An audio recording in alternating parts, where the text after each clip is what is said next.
Okay, guys, so before we start reading To Kill a Mockingbird, I really want to give you guys a good historical context as to why this book is significant and what historical time this book was set in.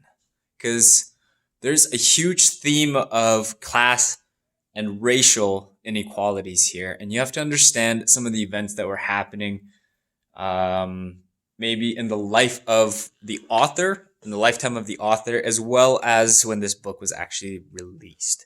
So the book is set in the 1930s in southern Alabama, meaning that we're still sitting at a time when um, the Jim Crow laws, which segregated the whites and the blacks, were still in place. And we're talking about a time when, on top of that, we have the Great Depression happening, or also known as the Dirty 30s. So this is a time right after the Roaring 20s. At this point, maybe you guys have already gone through this in social studies, maybe you haven't, but this is a time when, after the Roaring 20s, the United States have just finished World War One, and in the 20s, the U.S. economy is doing fantastic. Okay, everybody's rich. People are investing on speculation. They're borrowing money, and then what happens is the European economy recovers after the 20s, and essentially the U.S., who depended on the income from the Europeans, their economy essentially just collapses. Okay, so people start drawing money out of the banks. Unemployment just explodes, and this is the time that this book takes place. So there is a legal precedent set to segregate racially at this point, and there's a huge amount of poverty that's happening, especially in the southern Alabama state here. So there's two important events that you really need to be aware of in terms of court proceedings that this book is kind of based around. One is the case of Emmett Till, okay, and the second is the cases of the Scottsboro Boys. And essentially, both of these cases are instances of where African Americans are falsely accused or treated poorly or unjustly by the United States judicial system. I'm going to post two videos that give really good synopsis on these events.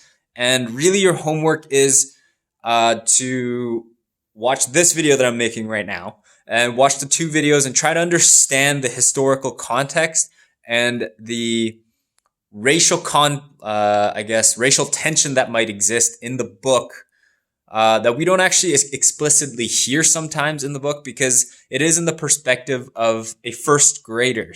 It's viewed through a first grader's eyes. So sometimes it's hard to understand what the context of the society that this book is set in. And I really want you to watch these videos and try to imagine what the society at this time actually looked like and what the unsaid rules about both money, race, gender, and class might be through watching these two videos. Okay. I also encourage you guys to try, and if you don't already have the background information on what the kind of the racial segregation looked like in this time, I recommend looking it up at least a little bit, or just reach out, send me an email, and maybe we can chat about it. Okay, so watch this video and watch the two videos that I'm going to post about Emmett Till and the Scottsboro Boys, and that'll be your work until really next Tuesday. I'm not going to assign you guys to start reading this book right away. You can get started if you want, but really at this point, I think with the May long weekend coming up, you don't really have classes on Friday or on the Monday coming up. So I'm just going to get you guys to do the two today and tomorrow of really contextualizing what the time period of the 1930s Southern Alabama actually looked like, and we'll call it good. And other than that, enjoy your long weekend, and let me know if you have any questions about what we're going to be doing. Oh, and I'll also answer some of the questions that you guys have asked on Google Classroom at some point today. And by the looks of it, we're going to be doing a weekly Zoom meeting to discuss the book. So hopefully nobody has a huge issue with that. I'm actually really looking forward to actually seeing your faces and chatting with you guys about the book. So have a good weekend. Enjoy the videos.